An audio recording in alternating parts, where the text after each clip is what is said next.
Ya, bahagian pemahaman itu kita sudah pun buat pemahaman moden, kita sudah buat pemahaman sastra. Bahagian novel saya tak sentuh sebab dia melibatkan daerah-daerah ataupun zon-zon yang berlainan, maka saya tak boleh ambil semua novel sekali, masa pun tak cukup. Jadi biasanya untuk perbincangan novel ni saya akan sentuh sedikit pada akhir ni, bagaimana kita nak melihat, dan untuk rumusan pun kita sudah buat. Kertas 1, respon terhad sudah buat, respon terbuka pun sudah buat. Cuma hari ini saya nak teraskan,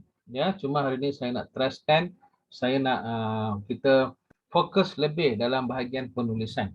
Baiklah. Jadi dalam lebih kurang 5 orang pelajar yang ada pada hari ini, ya. Terima kasih saya ucapkan atas semangat yang ditunjukkan untuk mengikuti kelas Bahasa Melayu pada hari ini bersama dengan saya. Baiklah, para pelajar yang dirahmati Tuhan, sebenarnya kalau kita lihat dalam konteks Bahasa Melayu SPM, DSSM, hari ini kita akan membuat, ya, saya telah pun memberikan satu contoh karangan yang dipetik daripada sebuah sekolah. Itu sebagai untuk tatapan anda lah. Okey, jadi dalam karangan domain kerjaya yang kita nak bincang pada hari ini, kita akan melihat kepada perkembangan seterusnya. Ya, apakah yang perlu kamu fokuskan? Jadi saya sekali lagi mengingatkan kamu, kita tidak mau kehilangan 70 markah, satu markah yang besar. Ya, kalau kamu lihat untuk bahagian kertas 2 khasnya, kalau kamu lihat, apa yang kamu akan nampak dia punya markah, ya. Untuk bahagian itu, kalau betul-betul kamu tengok, ya, kalau betul-betul kamu tengok dia punya markah yang kita akan lihat untuk bahagian-bahagian tertentu khasnya untuk kertas 2, untuk bahagian pengetahuan bahasa, ya. Ini aplikasi bahasa, ya, sistem aplikasi bahasa. Kalau kita betul-betul melihat sistem aplikasi bahasa, ya, 35 markah. And then untuk bahagian pemahaman 35 markah, sudah 70. Lepas itu untuk bahagian rumusan ialah 30. Jadi semua sekali 100. Tetapi untuk kertas 1 khasnya, kita diberikan kelonggaran sebenarnya. Dalam konteks KSSM ni, kita sebenarnya diberikan satu kelonggaran untuk kita skor markah. Ya, kertas 1 bahagian A, 30 markah itu karangan pendek, kita namakan itu sebagai respon terhad. Dan untuk bahagian B, inilah bahagian B, 70 markah. Jadi inilah yang kamu fokuskan supaya memperlihatkan kamu untuk mendapat markah yang tinggi. Jadi saya lebih fokus pelajar ambil berat tentang bahagian ini. Walaupun diberikan 4 domain, ya, namun ia banyak membantu pelajar untuk mendapatkan markah. Okay, marilah kita lihat apa yang berlaku seterusnya. Yang saya nak bincang hari ini ialah domain kerjaya, sebab saya bawa poster yang berkaitan dengan kejayaan-kejayaan barisan karier yang ada di Malaysia ini. Tak tahulah pada masa yang akan datang, kamu semua ni mempunyai pendidikan yang tinggi di peringkat universiti ataupun kolej swasta dan juga awam. Dan kita tidak pasti kamu akan berada di Malaysia untuk meneruskan kelangsungan hidup ataupun berada di luar negara. Ini terpulang kepada budi bicara secara individu. Walau apapun berlaku, tak kiralah mencari rezeki di Malaysia ataupun di luar Malaysia, saya ungkapkan ini dalam satu peribahasa yang indah, bagaikan sirih pulang ke gagang. Itulah keindahan yang ada. Rakyat Malaysia patut duduk dan menyumbangkan tenaga dan jasa untuk kemakmuran dan kemakmuran negara. Ataupun kita panggil apa dikatakan setinggi-tinggi burung terbang, ya, hinggap di belakang kerbau juga, tak pergi manalah dia balik sini juga, kan. Itu dia punya peribahasa yang dikaitkan dengan mereka yang mempunyai cadangan untuk kelangsungan hidup di luar negara. Okey, para pelajar, Dengan satu pembuka tirai yang begitu indah sekali, marilah kita lihat kepada karangan respon terbuka. Izinkan saya untuk menutup kamera sebab dia mengganggu saya punya skrin. Ya, saya tutup kamera. Baik. Jadi dalam karangan respon terbuka ini, seperti mana yang sedia maklum, 70 markah diperuntukkan. 70 markah diperuntukkan. Masa menjawab 1 jam 30 minit. Ya, masa menjawab 1 jam 30 minit. Dan 4 soalan berdasarkan domain dikemukakan. Calon jawab 1 soalan saja. Ini semua ni kamu tahu. Tapi sayangnya ada juga yang tak tahu. Soalan berformat dan tidak berformat dikemukakan dalam bahagian ini. Kalau soalan berformat, kamu tahu surat kiriman rasmi, surat kiriman tak rasmi, wawancara, laporan, dialog, ya, rencana, ya, ataupun perbahasan. Nah, ini semua ni melibatkan format. Yang tidak berformat biasanya pendapat, bincangkan, penerangan dan sebagainya. Jumlah patah perkataan 350 hingga 500 patah perkataan seperti mana yang telah saya beritahu pada peringkat awalnya. 500 patah perkataan itu kalau lebih memang dia tidak akan simak, ya, tak guna pun. Kalau you tulis daripada 350 dia tak payah potong markah. Memang kita tahu isi kamu kurang, otomatik markah kamu tak banyak. Okay, inilah dia punya syarat.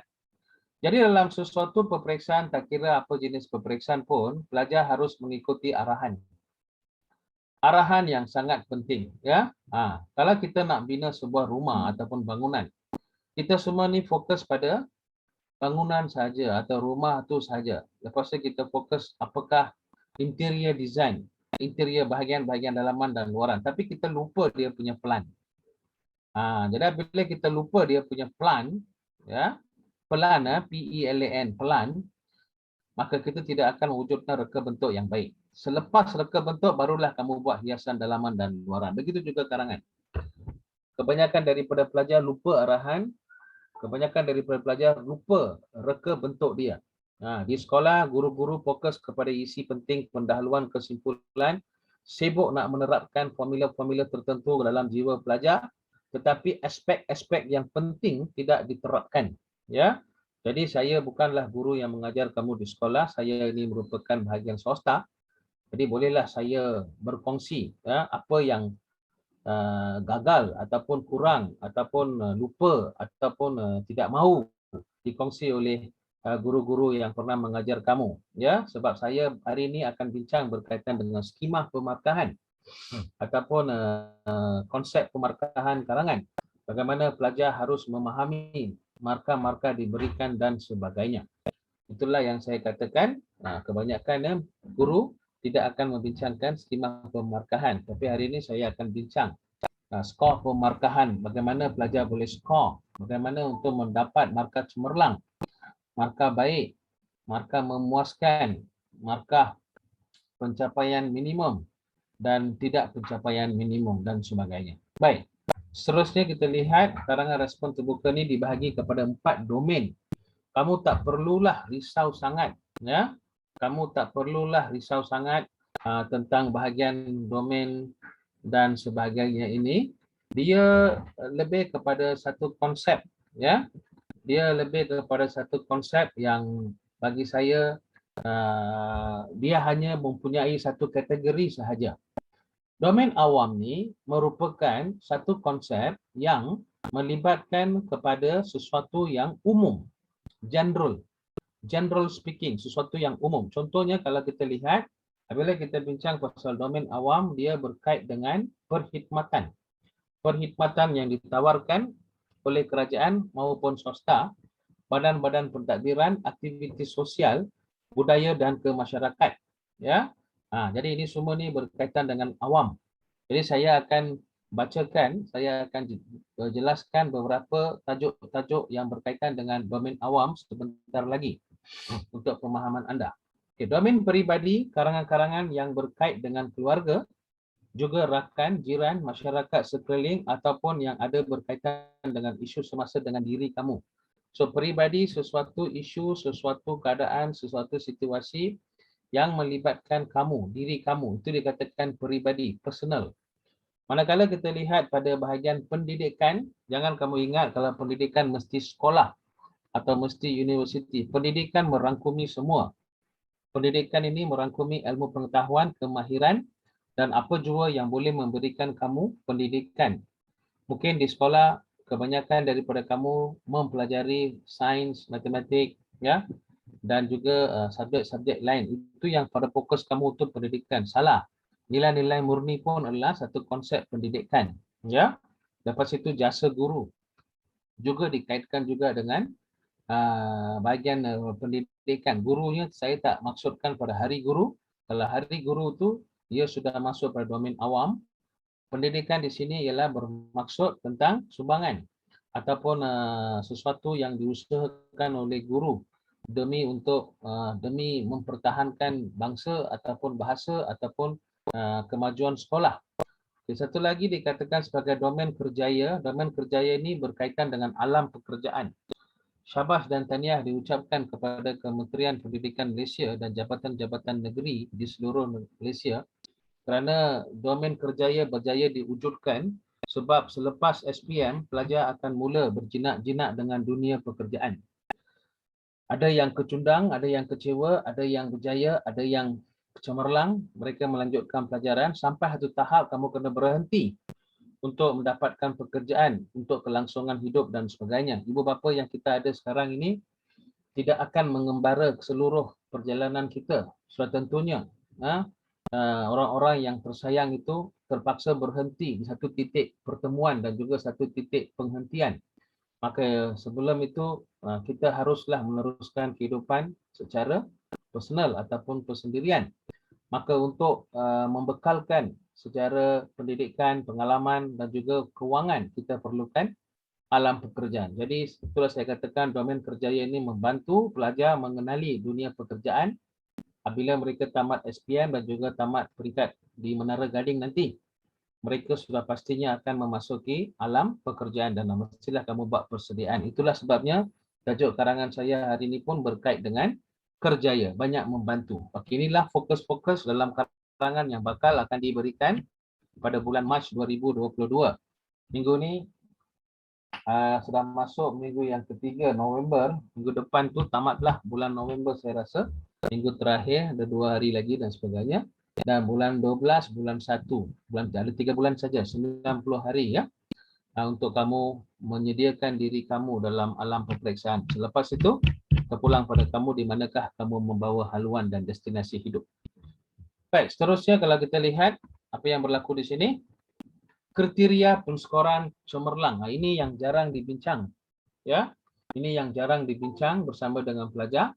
Tapi saya bincang secara terus-menerus. Ya, saya ambil ini pun dari Jabatan Pendidikan Negeri yang banyak membantu mengeluarkan modul-modul bahasa yang juga merupakan satu wadah ataupun satu kewajipan mendedahkan apa yang berlaku dalam SPM sebenarnya. Ya, okey. Jadi kriteria penskoran cemerlang. Cemerlang ini maksudnya tahap dia tinggi, 60 hingga 70.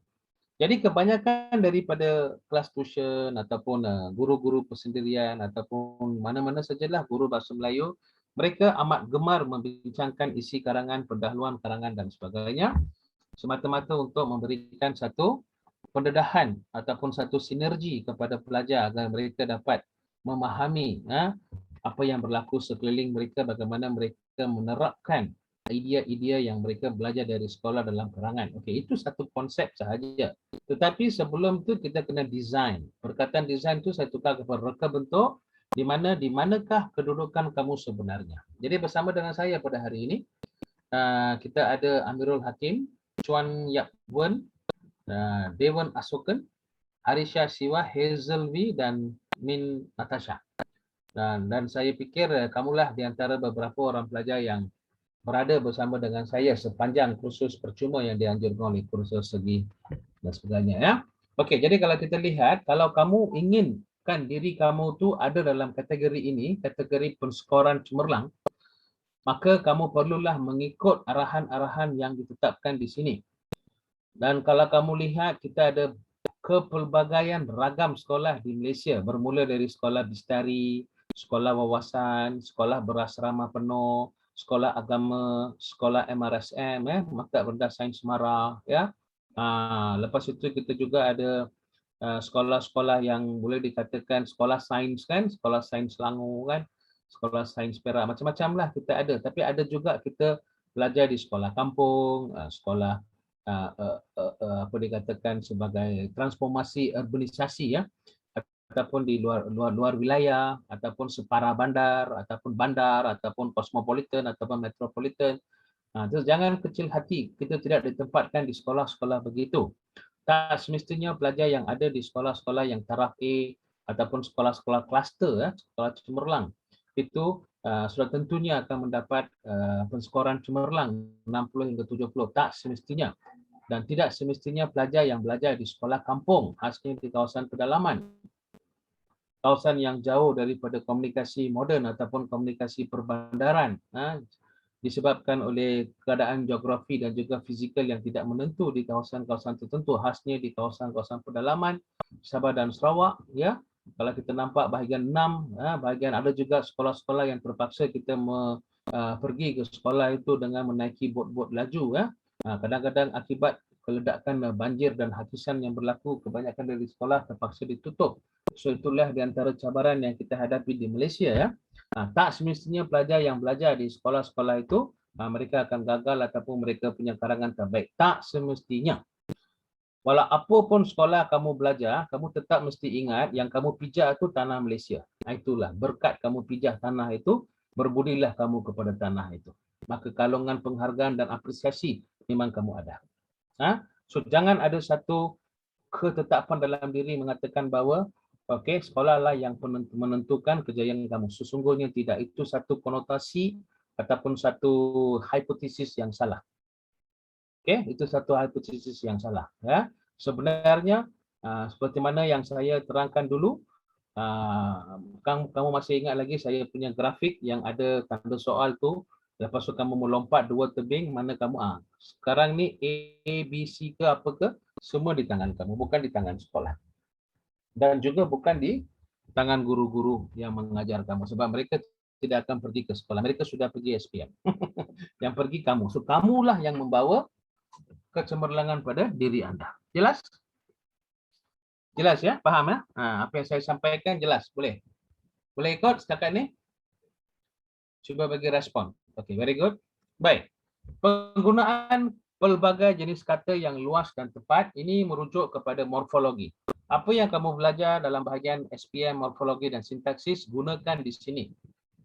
Penggunaan pelbagai ayat majmuk yang gramatis. Gramatis maksudnya tidak ada kesalahan, khasnya untuk ejaan dan tanda bacaan. Saya dah katakan dulu, kebanyakan daripada kita ini terlalu alpa dan cuai. Mereka tidak langsung memberikan perhatian, memberikan pertimbangan kepada koma, nokta, tanda soal, tanda seru, pembuka kata, penutup kata, kurungan, kurungan miring, dan banyak lagi unsur-unsur tanda baca. So, tanda baca ini memainkan peranan yang penting dalam mewujudkan bunyi ataupun dalam sesuatu fonem ataupun dalam suatu fonologi, ya. Laras bahasa yang sesuai. Laras bahasa ini ada banyak. Laras bahasa sejarah, laras bahasa agama, laras bahasa statistik, laras bahasa apa dikatakan bahasa moden, ya, bahasa pinjaman. So banyak laras bahasa yang boleh digunakan dengan baik. Penggunaan kosakata yang luas dan tepat. Untuk pemahaman anda, bahasa Melayu kita ini telah pun mencapai beberapa abad sejak dari sejarah perkembangan bahasa Melayu pada abad ke-14 dan juga pada 15. Bermula dari pedagang-pedagang di Kedah. Awalnya bukan Melaka, ya, Kedah, ya, Kedah yang awal, ya. Kita kena perbetul sejarah ni. Pedagang-pedagang yang awal tu bukan di Melaka, di Kedah sudah pun ada apa dikatakan kegiatan-kegiatan ekonomi, ya. Selepas tu barulah di Melaka dan juga berkembang ke Aceh dan sebagainya. So kita sudah pun mewujudkan penggunaan bahasa sejak abad ke-14 lagi ataupun 15 lagi. Sudah berapa abad sekarang ini? Sudah hampir abad yang ke-6 ataupun dikatakan hampir abad yang ke-21 sekarang ini. Sudah 7 abad, 700 years ago. Jadi bermaksud kosakata kita mesti luas dan tepat. Idea yang relevan mengikut tugasan dihuraikan dengan jelas dan matang disertakan dengan contoh sesuai. Jangan lupa untuk bahagian karangan ni, contoh tu amat sesuai. Contoh mestilah disertakan. Contoh mestilah disertakan. Kalau kamu nak gunakan formula Imbakup, kalau kamu nak gunakan formula yang dulu-dulu yang diajar ke macam-macam formula kan, itu semua itu teknik sahaja. Dan itu bukanlah syarat untuk kamu menulis karangan. Okey? Syarat penskoran inilah yang menentukan cara kamu menulis karangan, bukan teknik ataupun formula. Itu guru yang bagi. Dia bagus, dia cakap, dia bistari. Dia boleh ikut. Kita boleh ikut ke? Menjadi satu persoalan. Saya bukan hidup dan bercakap tentang fantasi ya. Saya bukan jenis manusia yang hidup dalam fantasi. Saya cakap tentang reality. So saya nak bawa pelajar tu dari dunia fantasi ke reality. Apa yang kamu belajar tu merupakan satu serapan saja. Serapan. Serapan di sini maksudnya adaptation ataupun dikatakan sebagai adaptasi. Okey, itu kita panggil sebagai adaptasi. Jadi maka saya nak kamu lupakan dunia khayalan kamu, fantasi, kamu bawa kamu dalam dunia reality. Jadi maksudnya di sini, inilah penskoran cemerlang 60 hingga 70 patah perkataan, di mana idea yang relevan tu mengikut tugasan, mesti mengikut tugasan. Kalau tugasan tu mengatakan bincangkan, mesti ada unsur-unsur bincangkan dalam itu. Kalau arahan soalan ataupun relevant idea yang digunakan tu berkait dengan sesuatu yang ada format, kamu mesti ikut format itu. Ya? So relevant mengikut tugasan. Apa tugasan? Bincangkan langkah, mesti kamu wujudkan langkah. Bincangkan kesan, mesti ada kesan di situ. Ya? Huraikan dengan jelas, mesti jelas. Sejelas-jelas mungkin, sejernih-jernih kristal di permukaan biru air yang membuihkan nostalgia lama. So disertakan dengan contoh-contoh yang sesuai. Ingat, mesti contoh tu perlu ada. Baik, seterusnya masih lagi dalam penskoran cemerlang 60 hingga 70, pengolahan menarik dan berkesan serta pemerenganan yang sesuai. Kebanyakan pelajar tanya saya, cikgu 500 patah perkataan, berapa perengan? Nah, kalau you tanya saya mesti cakap 7 perengan. Ya, 7 perengan. Minimum 6, maksimum 7. Okey, so isi kamu mesti 3 ataupun 4. Terpulang. Terpulang tentang cara penulisan anda. Tidak ada ketetapan yang dikeluarkan di bawah kementerian. Minimum kamu tahu, sudah tentunya kita mesti ada 3 isi sahaja. Dan minimum perengan 5 sahaja. Minimum 5 sahaja. So beratkan isi, jangan beratkan pendahuluan dan kesimpulan. Beratkan isi.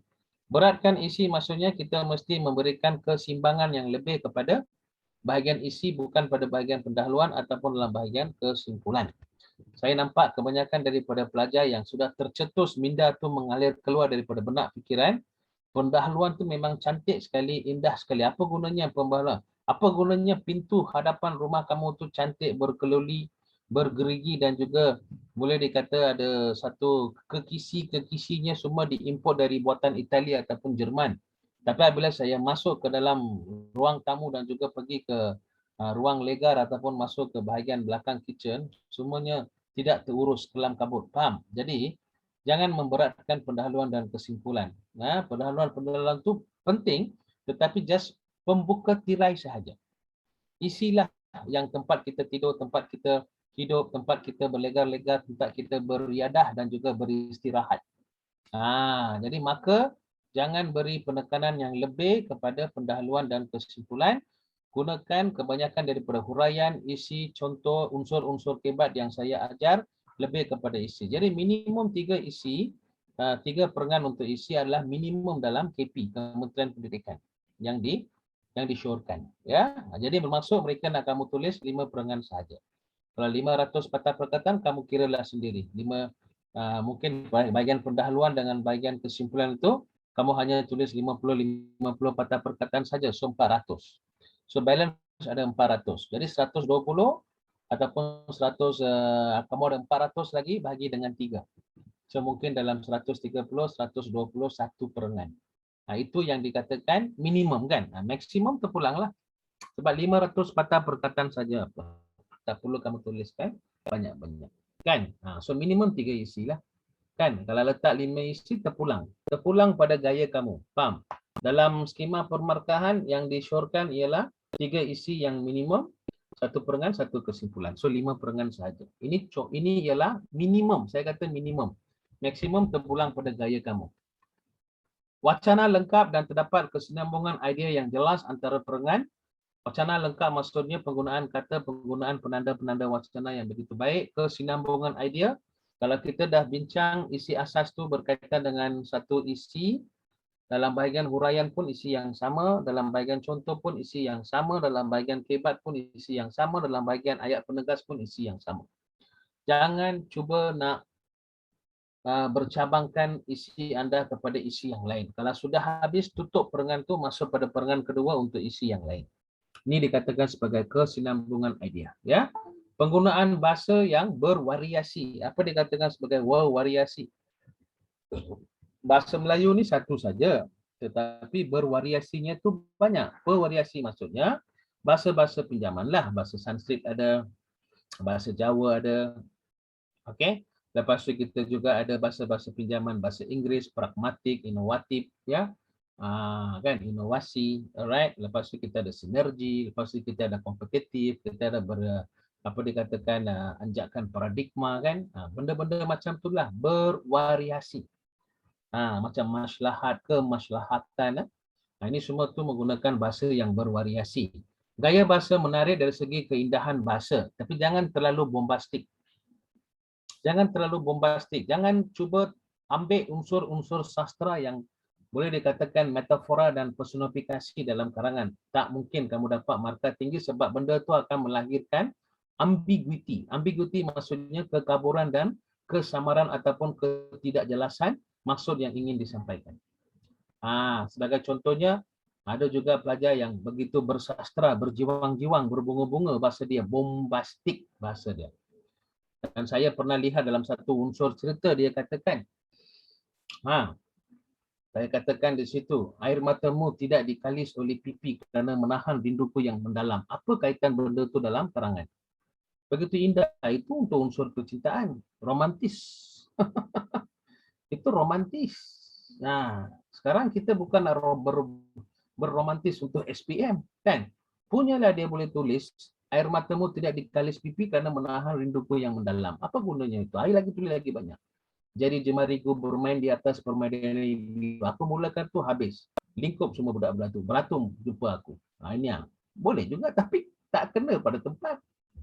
So jangan gunakan keindahan bahasa sebegitu. Bombastik itu tak boleh sebab dia melahirkan ambiguity, ketidakjelasan dan mewujudkan kesamaran. Ya.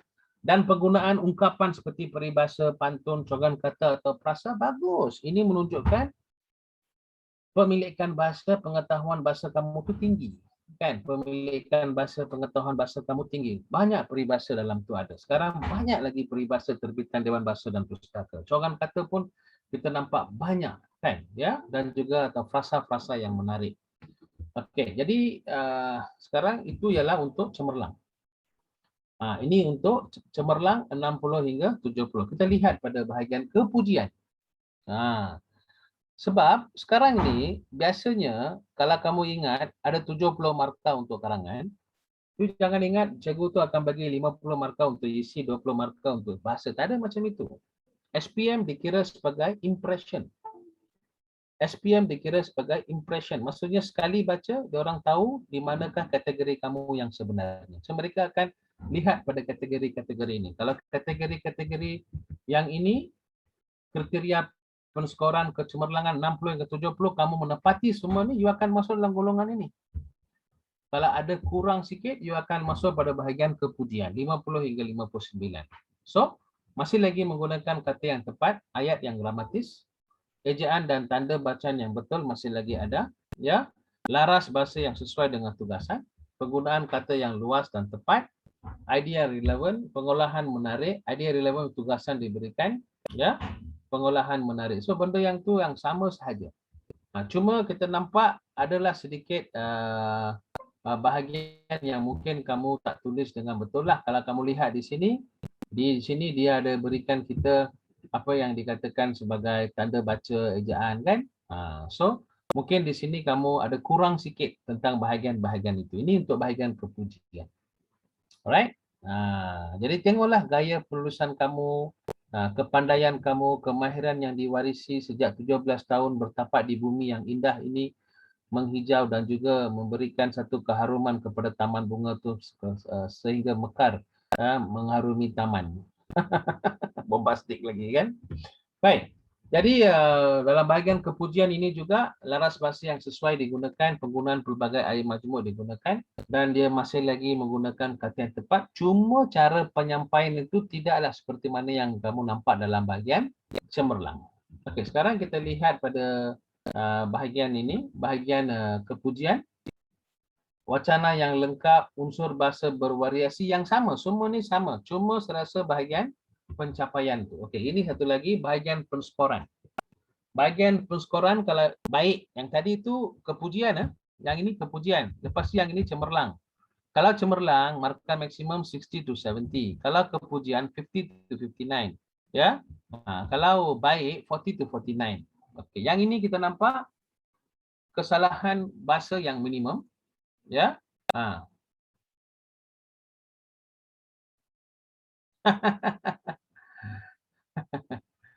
Jailah jadi. Jailah, bahagian pantun sebenarnya biasanya digunakan dalam penutup sesuatu syarahan, ceramah, ucapan. Tak semestinya pantun kita boleh gunakan untuk semuanya. Sama ada you ada markah ataupun tidak, itu bukanlah satu persoalan yang besar. Yang pentingnya keupayaan pelajar menggunakan pantun dalam penulisan harus dihargai dan harus kita semai untuk generasi yang akan datang. Sebab markah ni dia tak berdasar kepada pendahuluan berapa markah. Pantun berapa markah. Peribahasa berapa markah. Kosakata berapa markah. Laras bahasa berapa markah. Ayat penegas berapa markah. Contoh berapa markah. Dia tak macam tu. Sebab kita nampak dalam bahagian penulisan karangan ni, dia dikira sebagai impression. Impression maksudnya kamu berjaya menarik perhatian saya ataupun tidak. Itu sahaja. So, tak perlu kamu risau. Sama ada markah diberi ataupun tidak, dia secara impression. Kalau saya sebagai seorang pemeriksa, bila saya nampak pelajar saya ni buat karangan. Lepas tu dalam tu ada pantun. Dalam pantun tu pula memang sesuai dengan pembayang maksud dan maksudnya. Lepas tu memang indah dengan dari segi rima akhirnya A ataupun AB ataupun ABC DF kalau dia ni. Lepas tu ada juga apa dikatakan metafora yang baik ataupun personifikasi yang baik. Jadi kamu dah berjaya menambat hati saya. Kenapa saya tidak mau tambah markah kamu? Lupakan pasal dasar dan undang-undang, tetapi sebagai hati nurani, bahasa dan sastra tak dapat dipisahkan bagaikan irama dan lagu. Macam mana kamu nak pisahkan? Boleh ke pisahkan irama dan lagu? Boleh pisahkan. Oh, sudahlah. Saya tak mau cakap lagi. Okey. Jadi, kriteria penskoran baik 40 hingga 49. So, ini kamu punya kategori untuk markah seperti ini. Cuma kita nampak ada kesalahan yang minimum. Okey. Ada kesalahan yang minimum. Dan juga bila kita lihat lagi dalam perkembangannya, idea masih relevan, isi itu masih jelas dan contoh masih sesuai. Semuanya dalam perkataan sesuai saja. Kalau tadi kepujian dan cemerlang dia gunakan perkataan tepat. Di sini dia ada gunakan perkataan sesuai. Itu sahaja. Faham? Ya? Gaya bahasa masih menarik dari segi keindahan bahasa dan penggunaan ungkapan kurang berkesan. So, pelajar menggunakan frasa, menggunakan klausa yang tidak sesuai. Maksudnya adalah kesalahan-kesalahan yang minimum. Macam penggunaan pelbagai jenis kata terhad, ayat gurat gramatis, laras bahasa yang kurang sesuai, ejaan dan tanda bacaan yang betul. Masih lagi terdapat kesalahan, kamu punya karangan sudah masuk pada 30 hingga 39. Sekarang ini maksud saya terangkan kriteria penskoran ini. So, tentunya kamu tahu kamu dalam kategori mana. Kamu dalam kategori mana. Jangan terlalu percaya ataupun jangan terlalu dikatakan menganggap markah di sekolah itu muktamad. Sebab lain padang, lain belalang. Lain padang, lain belalang. Okey? Maksudnya kita akan mendapat lain orang hatinya lain. Walaupun kita berkongsi bantal yang sama, tetapi mimpi kita lain-lain. Faham? Karangan yang kamu disemak di sekolah dan sebagainya, apabila saya semak, impression saya lain. Kalau saya bagi karangan kamu pada seorang guru pengajar bahasa Melayu di Kota Kinabalu, markah dia lain. Kalau saya bagi seorang guru di Melaka, walaupun sibuk sekarang pilihan raya, kalau dia semak pun markah dia lain. Tetapi semua guru bahasa Melayu akan mengikut penskoran ini. Dia akan ikut penskoran ini. Tapi ada satu lagi dalam hati nurani guru itu. Apa itu? Budi bicara. Budi bicara. Takkanlah saya begitu kejam dalam dunia ini nak gagalkan kamu. Apalah kebaikan saya gagalkan kamu, kan? Saya hanya buat tugas saya sebab besok saya kena jawab di mana saya perlu jawab, bukan jawab pada kementerian. Saya tak perlu jawab pada kementerian, saya jawab di akhirat nanti. Faham? So kita ini ada pegangan agama. Jadi semua guru di sini bermaksud apabila mereka menyemak, tidak ada satu kesangsian ataupun unsur negatif untuk menggagalkan pelajar kecuali pelajar itu sendiri mau gagal. Itu saya tak boleh nak buat apa lah. Faham? Ya? Masih lagi menggunakan penskoran memuaskan 30 hingga 39, selaras bahasa yang kurang sesuai dan sebagainya. Dan kita lihat apa yang berlaku di sini ialah okey, 30 hingga 39 ya. Kurang lengkap. Tadi kamu nampak sesuai, kan? Masih sesuai. Tapi sekarang kamu nampak ada perkataan kurang sesuai. Ada perkataan kurang lengkap. Ada perkataan kurang bervariasi. Ada perkataan kurang berkesan. So kurang. Apabila ada nampak perkataan kurang, markah pun kurang lah. Inilah dikatakan penskoran kamu memuaskan dalam 30 hingga 39. So kamu tahulah. Mungkin di sekolah kamu ni baik dengan cikgu, kan? Cikgu nak bantu kamu, cikgu nak memotivasikan kamu, ada guru boleh bagi markah tinggi, kan? Tetapi janganlah kita betul-betul nak berpaling pada benda tu. Jangan kita bersandar pada markah di sekolah. Ini saya tidak mengatakan guru di sekolah itu tak bagus ke tidak ya. Maksud saya bukan sedemikian. Kan? Hati rambut sama hitam, hati lain-lain. You faham? So impression dia lain. Mata yang saya lihat dengan mata yang guru lain lihat tu tak sama. Dimensi saya lain, dimensi kamu lain. Kan? Dan dalam bahasa Inggeris kita adakan beauty lies in the eye of beholder. In English we have a nice proverb. Beauty lies in the eyes of beholder. Maksudnya keindahan dan kecantikan ya berdasar pada mata yang memandang. So jangan terlalu fokus pada markah yang kamu terima di sekolah, di pusat tuition dan sebagainya. Okey, kamu just ambil itu sebagai panduan saja. Itu bukan ketetapan. Okey, seterusnya kita lihat kriteria penskoran kurang memuaskan. Masih lagi ada markah 20 hingga 29.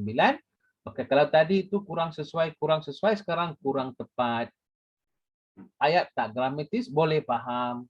Banyak kesalahan ejaan, idea tak jelas, contoh tak sesuai, huraian tak jelas, pengolahan tidak menarik, wacana tak lengkap, unsur bahasa tak variasi lemah, gaya bahasa tak ada keindahan, mungkin kerancuan bahasa berlaku, rojak, ungkapan yang lemah. Ini semua tu kita katakan dalam konteks yang inilah 20 hingga 29. 20 hingga 29. Dia ada banyak kategori ya, kamu kena faham.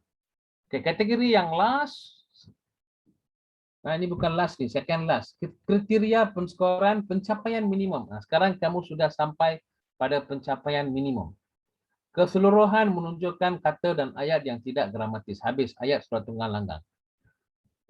Kesalahan ejaan dan tanda bacaan yang ketara.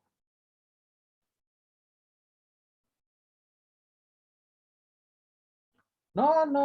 Bombastic word don't. Kamu nak gunakan bombastik, kalau ada karangan jenis cerita boleh. Unsur-unsur bombastik boleh. Jangan guna, saya baru bagi tahu tadi kan, kalau you gunakan unsur sastra yang personifikasi dan metafora, mungkin kamu sebagai seorang penyaja, mesej kamu jelas, pada kamu jelas. Apabila saya baca tu, dia tak kena pada sukastan, dia tak kena pada arahan, dia tak kena pada mesej, maksudnya kesamaran akan berlaku. Itulah yang dikatakan sebagai ambiguity dan kamu kena faham, Jaila, kertas ini ialah bahasa Melayu moden. Kita bukan buat kertas penilaian ilmiah kajian sastra. Kita tidak buat penganalisasan Komsas. Kita tidak membuat apa dikatakan unsur-unsur bombastik ataupun unsur-unsur balada ataupun unsur personifikasi dalam sajak. Atau kita nak lihat pada gaya bahasa secara indah. Itu sastra.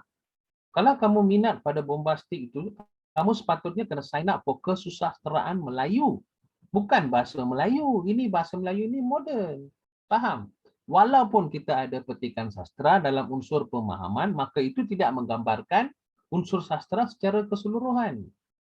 Janganlah mesej itu kabur ya. Unsur sastra dengan unsur moden mereka tidak sehaluan. Satu ke utara, satu ke selatan. Bahasa Melayu moden, mesej dia jelas. Ali bangun pagi, gosok gigi, bersarapan, bersiap-siap ke sekolah. Itu bahasa Melayu moden. Bahasa sastra, sang surya belum menampakkan wajahnya, bersembunyi di bawah awan gemawan yang kejingga kemerahan. Terdengar kicauan-kicauan burung yang menyentuh hati Ali untuk mengungkitkan perasaan sekolah sudah bermula. Lantasnya Ali bangun dengan lemah longlai ataupun dalam keadaan yang begitu lemah dia membangun, menghala ke bilik air. Setitik demi setitik kejernihan air itu terasa. Begitu sejuk pada jiwanya dan juga wajahnya. Buat apa? Ini sastra. Hai Jaila. Saya kena masukkan kamu dalam GAPENA, Gabungan Penulis Nasional ataupun Sastrawan. Angkatan Asas 50. Jumpa saya selepas kelas. Kita boleh wujudkan satu novel atau cerpenis di tanah air ni membuat satu kesedaran. Okey, balik pada persoalan. 10 hingga 19, saya akan berikan nombor telefon saya. Selepas ini hubungi saya secara personal untuk apa-apa masalah yang kamu tidak faham. Ya? Saya akan bagi sebentar lagi. Baik, jadi untuk bahagian penskoran minimum 10 hingga 19, idea bercampur aduk, huraian tak jelas, tidak berkembang, contoh tak sesuai, semua ini tidak menepati. Semua ini tidak menepati unsur karangan. Last sekali, ada satu lagi kategori yang paling cantik sekali. Ya, pengolahan tidak mengarik, tak sesuai, bahasa itu memang tak menarik, semua itulah. Ini yang saya tidak mau nampak. Ini yang saya tidak mau lihat pada pelajar-pelajar saya. Kriteria penskoran tidak mencapai pencapaian minimum 1 hingga 09, keseluruhan karangan sukar dan tidak dipahami. Tak tahu digunakan bahasa apa. Mungkin digunakan bahasa Palawa ataupun digunakan bahasa ganda suli dari batu bersurat ataupun mungkin keseluruhan mesejnya akan keluar. Saya dipahamkan kalau keluar tajuk markah paling tinggi kamu dapat 8 hingga 12. Itu pun terpulang pada guru secara impression dan sebagainya. Kalau kamu tulis nama sahaja, dalam kertas kosong itu kamu tulis nama sahaja dan angka giliran kamu dan juga kamu salin kamu punya soalan, kamu dapat 1 markah. Bahasa Melayu tak pernah menghampakan siapa-siapanya yang mencoret tulisan dan bait-bait indah di atas permadani putih. Jelas? Kami masih ikhlas mengulurkan markah. Tinta-tinta kami masih lagi berharga. Walaupun dikatakan merah tapi tetap semangat. Itu 1 markah untuk kamu.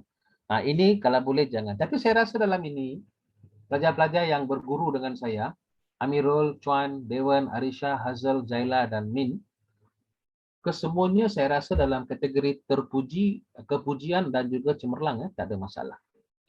Okey? Jelas ya? Jadi saya rasa itu sajalah yang untuk hari ini.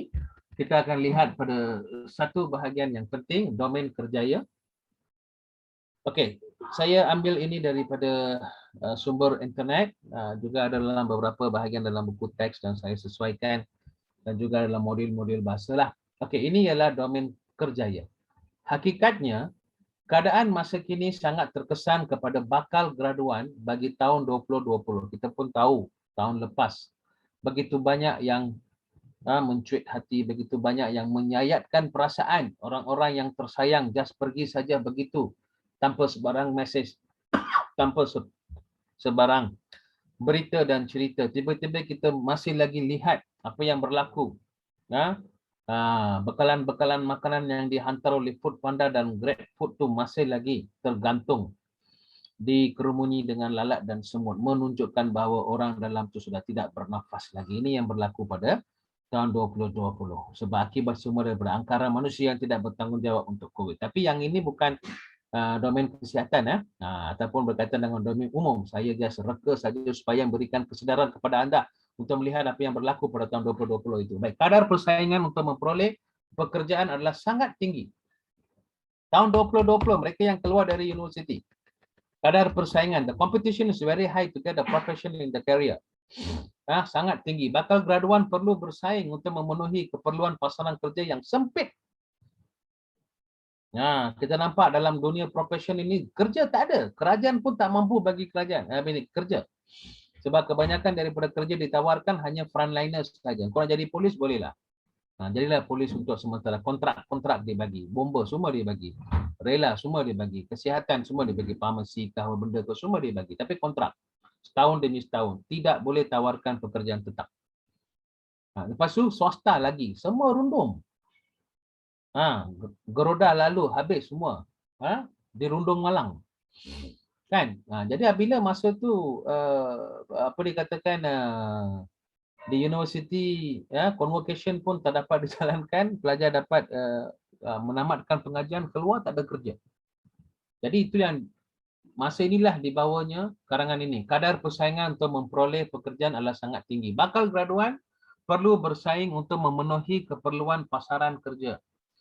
So yang ini diambil isu semasa, lepas tu dikaitkan dengan anda, graduan yang mempunyai kemahiran dan kompeten. Siapa boleh bagi tahu apakah dimasukkan dengan kompeten? What you know about kompeten?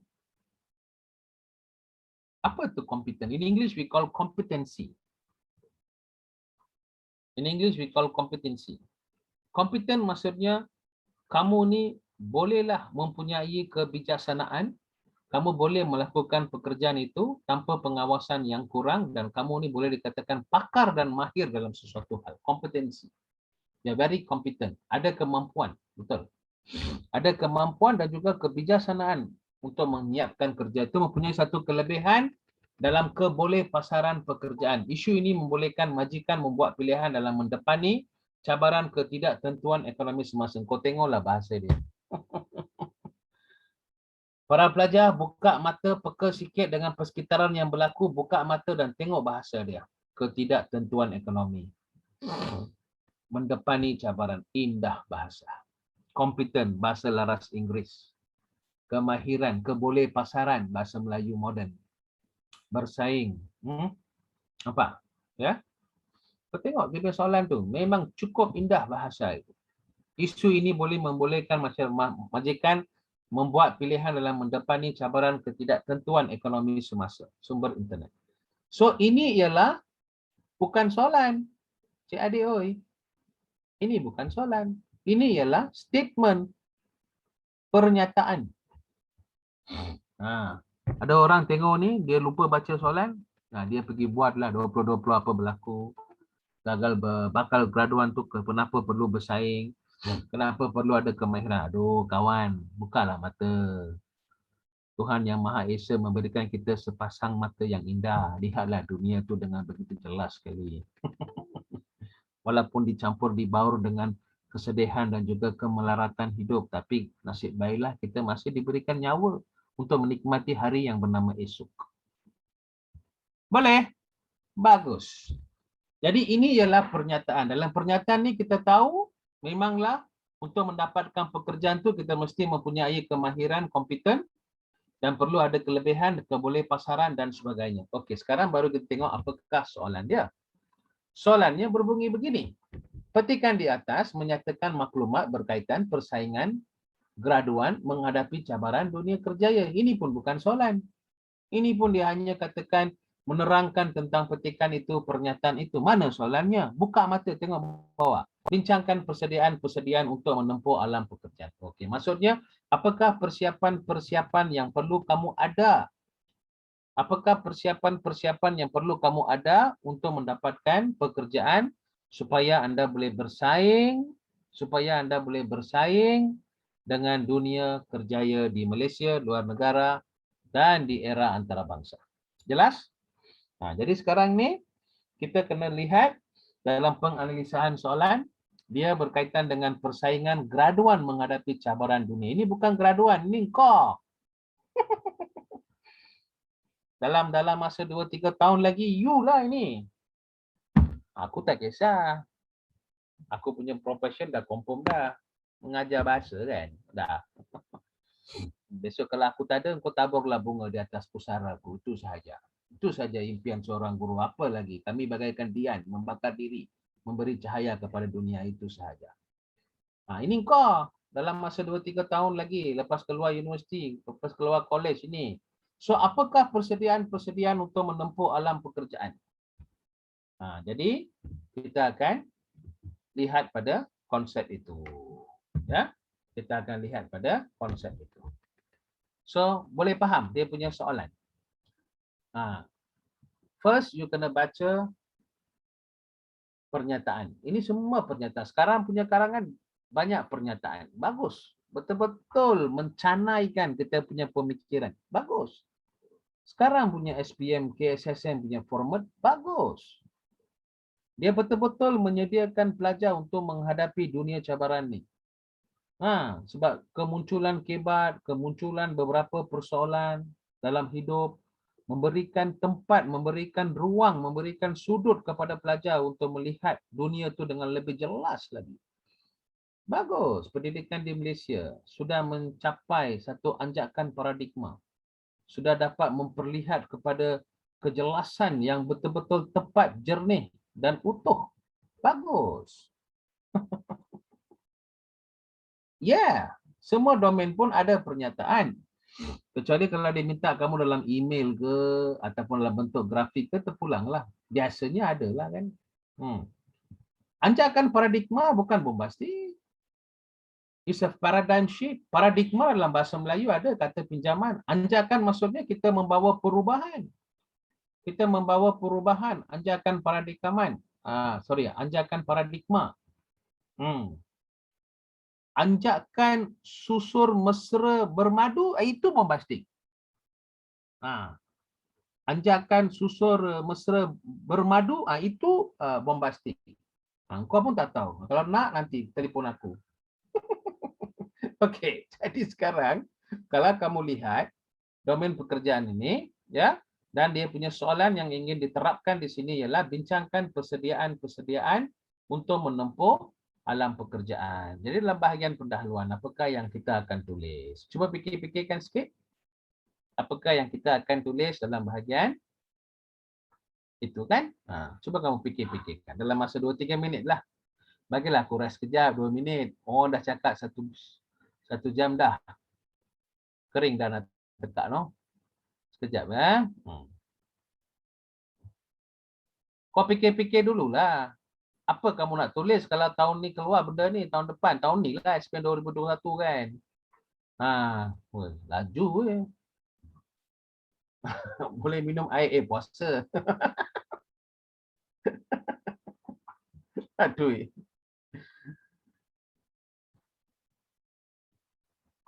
Okey, tak apa.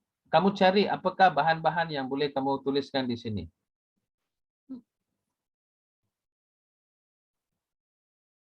Cuba kita lihat bagaimana perkembangannya untuk pelajar-pelajar.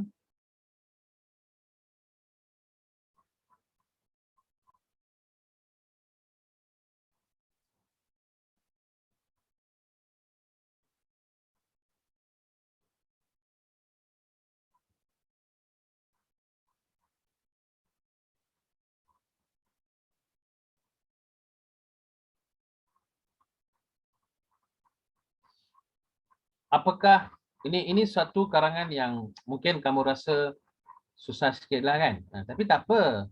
Tapi tak apa. Sekurang-kurangnya sekarang kamu dapat tahulah kamu mempelajari sesuatu kan.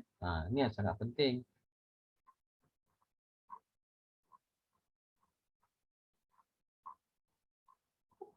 So agak-agak apakah isi yang boleh kita gunakan di sini pada pemahaman anda?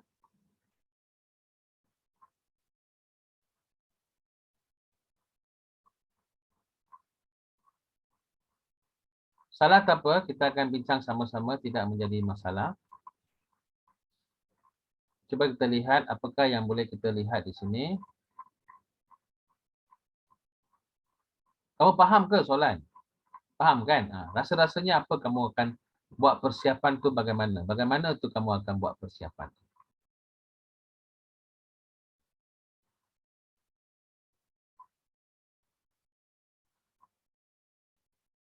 Baik, yang pertama sekali kamu kena tahu ya, karangan jenis bincangan ialah sebuah karangan yang tidak berformat. Ya, karangan jenis bincangan ialah karangan yang tidak berformat. So kita boleh tulis secara biasa sahaja. Okay, dalam bahagian pendahuluan, apa yang kamu akan tulis, kemungkinan kamu akan katakan manusia mempunyai cita-cita dan impian sendiri kan? Manusia mempunyai cita-cita dan impian sendiri. Cita-cita dan impian sendiri. Ini dalam pendahuluan lah kan? Sebab kita nak membuka tirai sekarang ni kan? Okey. Lepas itu anda mungkin akan melihat kepada nak bagi satu definisi tentang kerjaya. Apakah dimaksudkan kerjaya? Kamu cari kamus dewan tu. Kamu nak bagi definisi untuk kerjaya tu apa dan sebagainya kan? Okey, seterusnya kamu katakan pula sekarang ini dunia hari ini kan? Ya. Dunia hari ini, okey, dunia hari ini memerlukan apa? Kemahiran. Kemahiran sangat penting. Kemahiran ataupun kompetensi ya, kompetensi ya, ataupun kamu katakan pengalaman dan sebagainya. Apa gunanya kita belajar PhD tapi nak on komputer laptop pun tak boleh? Ada. Ada maklawun macam tu banyak ada. Ini bahagian-bahagian yang saya katakan untuk inilah untuk bahagian pendahuluan kan. Okey. Lepas itu kamu boleh juga letak sebagai contohnya mewujudkan maksudnya persediaan yang perlu dilakukan. Apakah persediaan yang wajar? Apakah persediaan yang wajar? Okey, lepas tu apa katakan untuk meloloskan diri kamu, bukan meluluskan, meloloskan diri kamu, meloloskan diri dalam dunia kerjaya, dalam dunia kerjaya. Okey. Salah satu daripada jenis karangan yang akan diberikan juga ni menulis resume ya. Cuba lihat bagaimana cara untuk menulis resume juga dalam tingkatan 4 ada soalan berkaitan dengan ini. Resume, menulis resume. Kalau anda nak memohon kerja domain ni, domain kerjaya, anda ingin memohon sebuah anda ingin memohon jawatan guru ataupun apa-apalah di salah sebuah syarikat antarabangsa tempatan contohnya. Lepas tu dikatakan anda memiliki semua pengalaman, kemahiran, sijil kelulusan, kurikulum itu ni semua akhirnya dikata sediakan satu resume, untuk dihantar ke syarikat tersebut untuk melamar jawatan tersebut. Jadi kamu kena buat resume. Kamu pun kena pandai macam mana nak buat resume. Tanya guru kamu di sekolah tu kan, ada masa 3 bulan lagi. Contohlah supaya kamu faham kalau kamu nak ambil bahagian dunia kerjaya ni. Jadi ini ialah bahagian pendahuluan yang kamu katakan. Lepas tu kamu boleh bagi contoh lah. Kamu boleh bagi contoh profession yang mencabar sekarang ini. Kau janganlah bagi doktor, kau janganlah bagi engineer. Semua tu dah lapuk lah. Saya benci kalau orang kata tu peguam, kejuruteraan, doktor, juruterbang. Berapa tahun dah, berapa dekad aku dah. Aduh mak. Berbuih mulut aku cakap. Berbuih mulut aku cakap. Bertekam lidah aku dah. Tegang leher aku dah. Cakap dengan budak-budak ni. Asyik-asyik lawyer. Asyik-asyik doktor. Tak ada kerja lain ke? Dalam kajian penyelidikan, dalam kajian R&D tak ada. Banyak benda dalam R&D. Saya lebih suka saya tempatkan pelajar saya untuk pusat penyelidikan. Sekarang ini pun saya sedang mengusahakan satu pusat penyelidikan untuk graduan-graduan ni, tapi bukan di Malaysia. Saya lebih suka melihat Malaysia dan juga negara-negara serantau tu memajukan diri dalam pusat penyelidikan. Banyak penyelidikan kita buat, termasuk jugalah kesihatan, kejuruteraan dan sebagainya. Banyak lagi, lebih kurang 132 bidang yang boleh kita cuburi. Yang paling mencabar, robotik. Nombor 2, astronomi. Yang ketiga ialah berkaitan dengan satelit. Lepas itu yang seterusnya ialah artificial science. Lepas itu variasi yang berkaitan dengan mutasi ataupun berkaitan dengan apa yang kita panggil itu sebagai genetic re-engineering. Pernah kamu dengar ke semua ni? Pernah? Cik Abang, aku cakap dengan kau lah. Pernah dengar ke? Itulah korang ni, asyik-asyik doktor, asyik-asyik accountant, asyik-asyik apa kan? Itulah kerjaya tu kamu masih lagi lemah. Okey?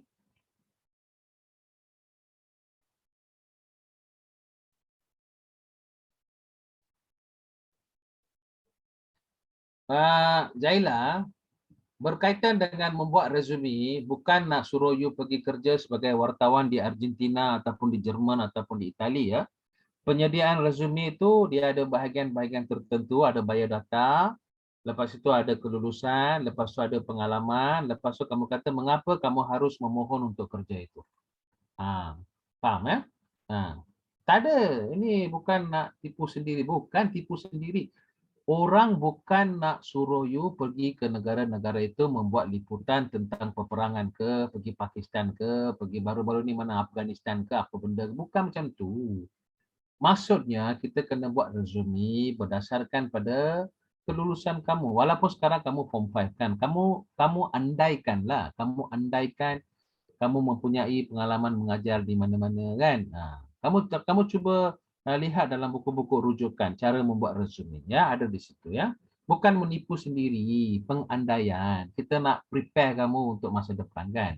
Okey. So para pelajar yang lain, kamu faham? Ini untuk bahagian pendahuluan ya. Kamu faham dia punya soalan ya. Soalan berkendakkan kita untuk bincangkan persediaan menempuh alam pekerjaan. Okey, ini bahagian pendahuluan. Okey, bahagian isi, apakah persediaan yang perlu kita ada?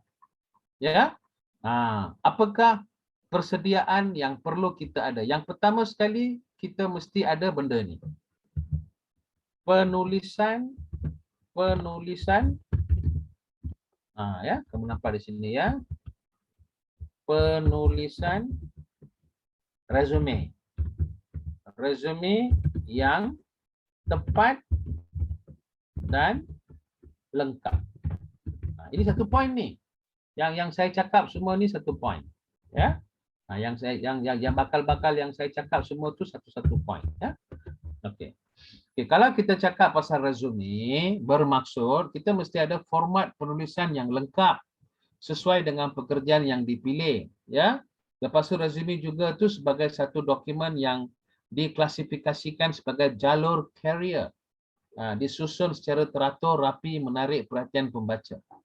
Okay, melalui resume ini juga diharapkan majikan sesuatu organisasi, pihak penemu juga sudah mengetahui kemampuan seseorang calon walaupun belum pernah bertemu secara langsung dengan calon itu. Apabila kamu mengantar resume, saya tak payah tengok you, memang ada foto. Tapi saya dah tahu dari segi fizikal kamu bagaimana dengan foto, tapi dari segi apa dikatakan mental kamu, ataupun dari segi emosi kamu, ataupun dari segi intelek kamu, saya dah boleh lihat dalam resume anda. Kalau saya berkenan, maka saya panggil. Saya tak berkenan, aku tolak lamaran kau. Maksudnya macam itulah kan. So itulah dikatakan penulisan resume yang tepat dan betul. Yang kedua di sini, kemahiran menghadiri temu duga. Seseorang ya. Ini semua ni point. Kemahiran. Okey, kemahiran menghadiri temu duga. Ini. Okay, mengapa kita perlu ada kemahiran untuk menghadiri temu duga ni? Apakah tujuannya dan sebagainya? Ini isi yang kedua ya. Okey. Apabila kita menghadiri temu duga ni, kita sudah ada sijil-sijil asal dan juga sijil-sijil pendua. Pastikan sijil tu disusun mengikut keutamaan jawatan di pohon. Ya, lepas itu kita boleh dikatakan membuat persediaan awal menjawab soalan-soalan yang mungkin ditanya dengan baik dan lancar. Calon juga dapat berlatih menggunakan nada suara yang bersopan, kelajuan intonasi yang sesuai. Calon juga boleh meminta rakan memberikan maklum jelas. Ya. Adab berpakaian, cara kita berpakaian, keterampilan diri untuk lelaki dan perempuan. Inilah kemahiran menghadiri temu duga. Maksudnya kita ni presentable.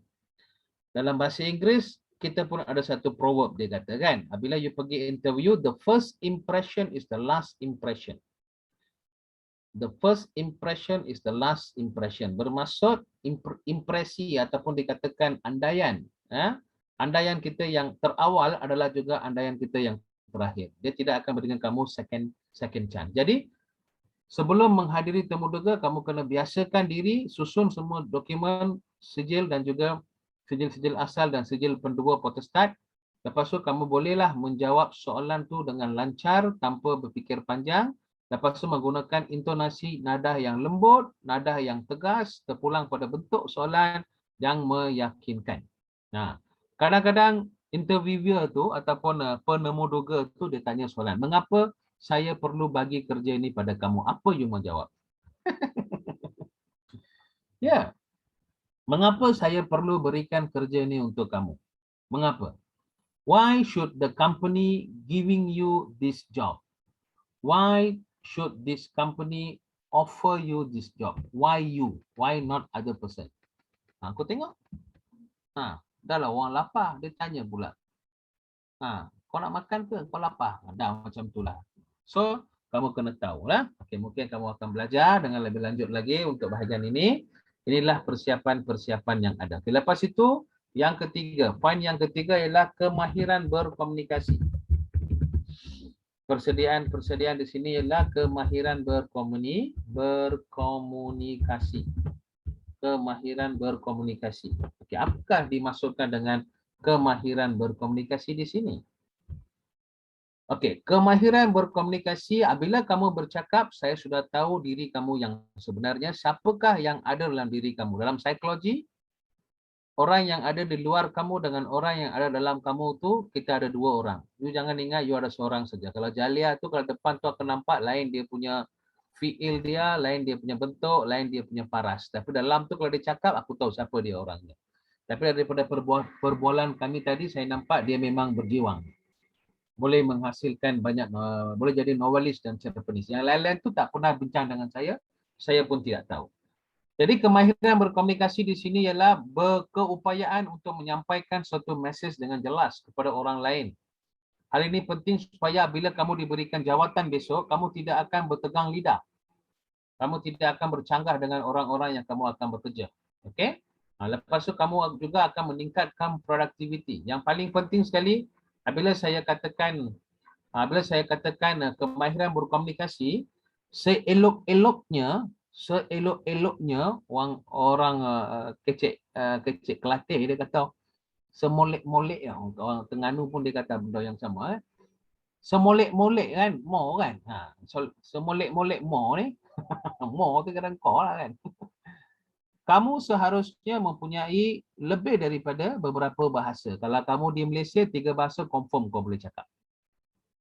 Kalau yang Melayu, bahasa Jawa, bahasa Inggeris.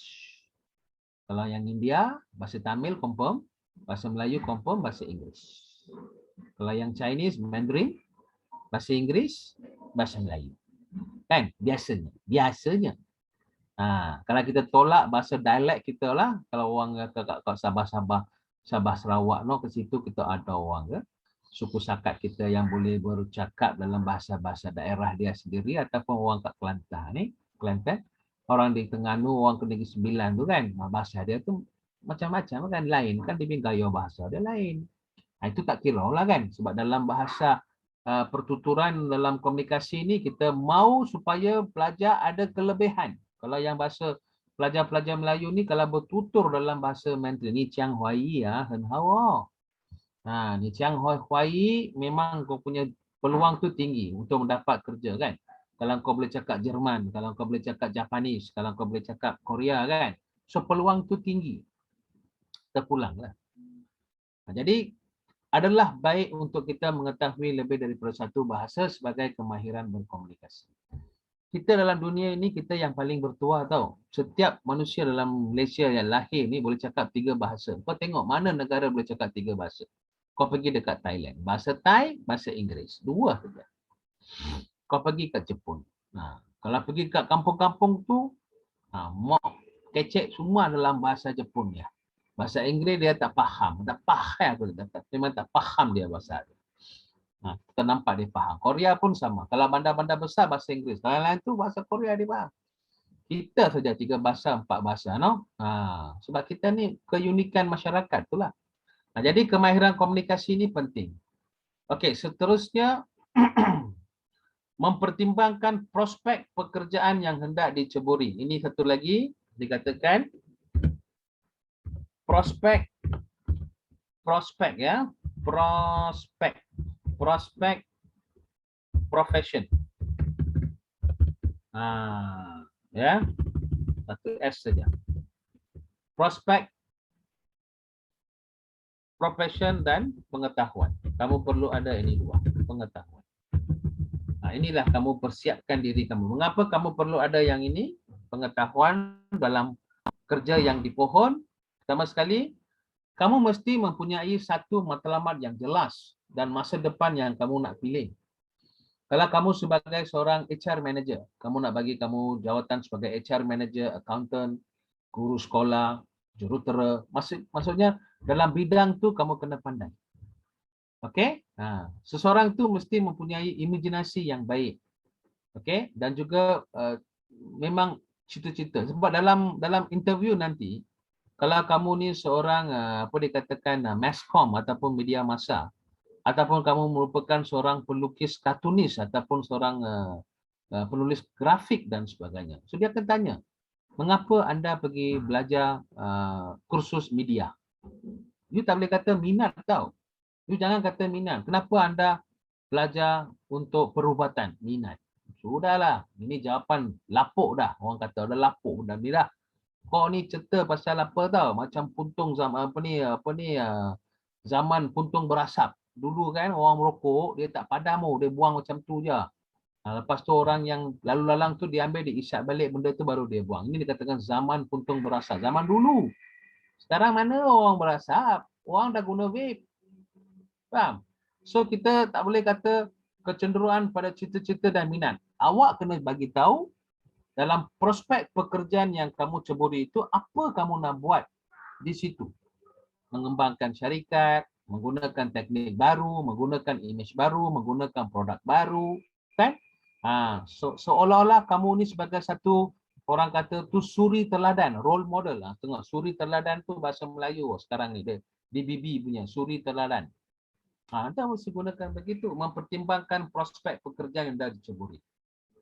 Okey, karangan ini a bit technical lah.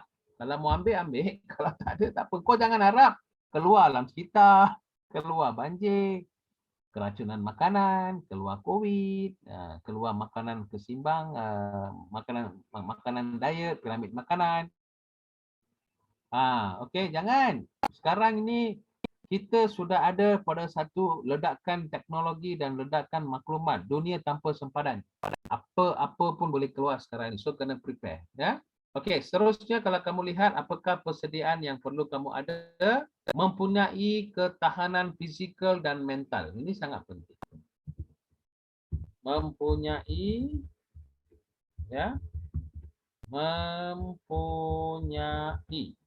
ketahanan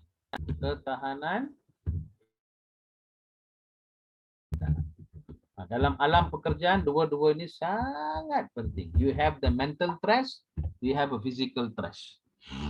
Jadi mungkin dalam syarikat tu mereka akan tanya kamu lah, Bagaimana kamu mengatasi masalah kemurungan di tempat kerja? Bagaimana kamu mengatasi masalah mental stress ataupun dikatakan kemurungan yang diwujudkan daripada mental ataupun fizikal. Jadi kita mestilah mempunyai ketahanan fizikal dan juga mental.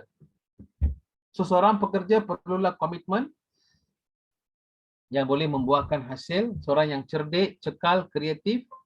Individu perlu melatih supaya berdisiplin, tidak berputus asa, mampu menahan segala cabaran, mampu memimpin. Leadership quality is very important, mampu memimpin. Ini saya lebih kepada di sini, saya letak di sini kepimpinan lah, kepimpinan. Kepimpinan. Ini sangat penting, kepimpinan, leadership quality. Inilah antara 5 poin yang boleh kita masukkan. Berkomunikasi. Berkomunikasi. Mungkin kamu tengok di sini ya, apakah persiapan-persiapan yang akan kamu buat dalam soalan ni untuk menempuh alam pekerjaan. Saya tak masukkan di sini kelayakan akademik. Kelayakan akademik semua orang ada apa? Kalau kita di Malaysia, negara Malaysia akan memuntahkan 2,000 hingga 5,000 doktor setahun. Semua ada MBBS. Who is the best? Malaysia akan memuntahkan 6 hingga 7,000 kejuruteraan, jurutera di Malaysia. Who is the best? Bukan saja Malaysia memuntahkan. Kita juga pernah menghantar pelajar-pelajar ke luar negara. Universiti-universiti luar negara pun akan menamatkan pengajian mereka dan hantar mereka balik ke sini. Itu kalau penghantaran melalui JPA, Tajaan MARA, Tajaan Petronas, Tajaan JPA, Jabatan Perkhidmatan Awam. Cuba kalau yang golongan berada, dia hantar anak dia pergi luar negara, dia pun nak cari kerja, tajaan-tajaan pun nak cari kerja, universiti-universiti tempatan pun nak cari kerja, semua ada sijil yang sama, cuma universiti yang berlainan. So, saya sebagai seorang bos nak bagi kerja pada siapa? Inilah di antara perkara-perkara yang saya nak tengok. Saya takkan tengok you punya sijil. Kau punya A, berkepuk-kepuk A kamu pun tak guna kau ni. Tak guna. Itu melambangkan kepandaian kamu untuk mempelajari sesuatu. Tapi itu ialah teori. Praktikalnya mana sih? Mana? Mana kamu punya praktikalnya? Itu yang penting. Jadi domain kerjaya ini bukan senang untuk dijawab. Tapi lebih teknikal. Kalau you boleh jawab, you akan jadi seorang apa dikatakan profesional yang baik selepas kamu keluar universiti nanti. Kebanyakan dari pelajar dia akan ambil domain awam. Kan? Okey, boleh faham? Setakat ni ada soalan. Senyap saja saya tengok. Amirul, Chuan, Dewan, Harisha, Hazel, Min. Ada apa-apa masalah? Setakat ni boleh ikut? Sebab kita bincang berkait dengan domain kerjaya. Ya, boleh? Bagus ya. Okey, terima kasih. Baik, dalam bahagian kesimpulannya, apa yang perlu kita nyatakan di sini? Dia berkait dengan individu perlu, okey Amirul, individu perlu bijak dan proaktif. Mengatakan individu ya, individu perlu bijak dan proaktif. Bijak dan proaktif. Proaktif. Individu perlu bijak dan proaktif. Okey. Dalam usaha pencarian kerja. Pencarian kerja. Ini. Okey. Lepas itu kita juga melihat kepada sesuatu ni kamu katakan individu perlu mempunyai kemahiran ya. Individu ini cadangan ya. Individu sewajarnya mempunyai ya, kemahiran yang pelbagai. Salah satunya ialah teknologi maklumat. IT kan? Mempunyai kemahiran yang pelbagai. Kemahiran yang pelbagai. Nah, ini cadangan. Yang tadi itu ialah kita seru kepada pelajar. Harapannya ialah melahirkan sumber tenaga. Okey, harapan kita dalam interview ni ataupun dalam kerjaya ni melahirkan graduan. Melahirkan graduan yang berketerampilan, berketerampilan. Melahirkan graduan yang berketerampilan, betul. Okey, berketerampilan, ya, keterampilan. Okey, berketerampilan dan seterusnya dinamik. Dinamik. Dinamik dalam apa? Sekarang ni kita ada revolusi tau. 4.0. Revolusi 4.0. Revolusi 4.0. Sekarang kita punya team ini 4.0. 4.0 maksudnya ini ialah revolusi baru. Dunia sekarang ini mempunyai banyak revolusi-revolusi. So revolusi yang terkini yang saya katakan tadilah kan. Revolusi terkini itu kita nama 4.0. Dia punya version dia 4.0. You jangan ingat handphone Apple saja ada banyak versi, 12, 13 semua. Kita pun ada revolusi 4.0. Kalau dulu dia banyak fokus pada engineer, doktor, lawyer kan. Sekarang sudah ke pelbagaian. Dia banyak lihat pada permodalan insan yang melahirkan insan-insan yang berkualiti dan sebagainya. Itulah kesimpulannya yang boleh digambarkan. Okey, seperti mana yang saya janji tadi, saya akan bincang sedikit tentang novel, ya.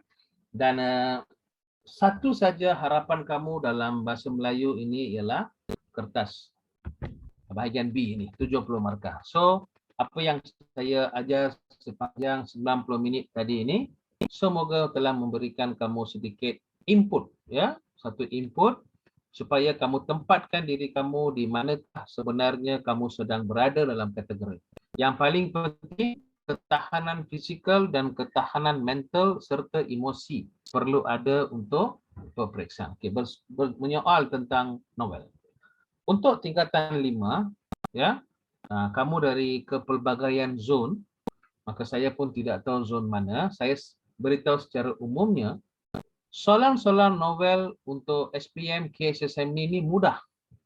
Walaupun dia pilih salah satu daripada novel dari Sabah ataupun Sarawak, ataupun dari Negeri Sembilan, ataupun dari Kelantan. Dia hanya ambil beberapa petikan yang secara umum, yang boleh dijawab secara kibat oleh pelajar. Bahagian B, dia akan senaraikan semua novel-novel tersebut, ya, dia akan senaraikan semua novel-novel tersebut. Jadi di situlah kamu kena melihat kepada novel kamu di zon mana dan sebagainya. Ini yang biasanya berlaku. Biasanya saya nampak untuk soalan 8 bahagian 1, walaupun dia pilih dari mana-mana novel, Lieutenant Adnan ke, Di Sebalik Dinara ke, Jendela Menghadap Jalan, Pantai Kasih, Songket Berbenang Emas, Tirani, Silir Daksina ataupun Bima Sakti, menari, ya, mana-mana pun dia akan pilih. Itu umum. Walaupun dia pilih umum, jawapan pun ialah umum. Soalannya pun umum. Sebab saya tengok kebanyakan daripada soalan novel bahagian 1, ya, soalan 8, ya, saya menjawab soalan 8 bahagian 1, ya. Dia umum. Contohnya diberikan apakah kesan jika tidak ada orang tidak menepati janji. Apakah kesan apabila seorang remaja tidak mempunyai ilmu? Apakah puncanya berlakunya kemerosotan moral di kalangan remaja, kan? Dia berdasarkan pada novel-novel tadilah. Ataupun kalau kamu ambil Lieutenant Adnan. Kamu tahu Lieutenant Adnan ni Selangor. Sebab saya orang Selangor, saya buat Selangor, kan?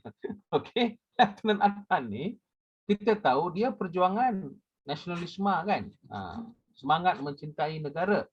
Dia Lieutenant Adnan ni dia berjuang, ya, dia berjuang dengan siapa?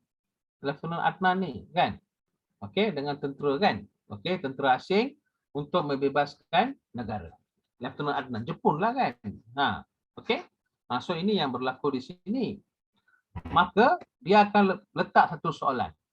Bagaimanakah caranya untuk kita menghayati dan menghargai negara?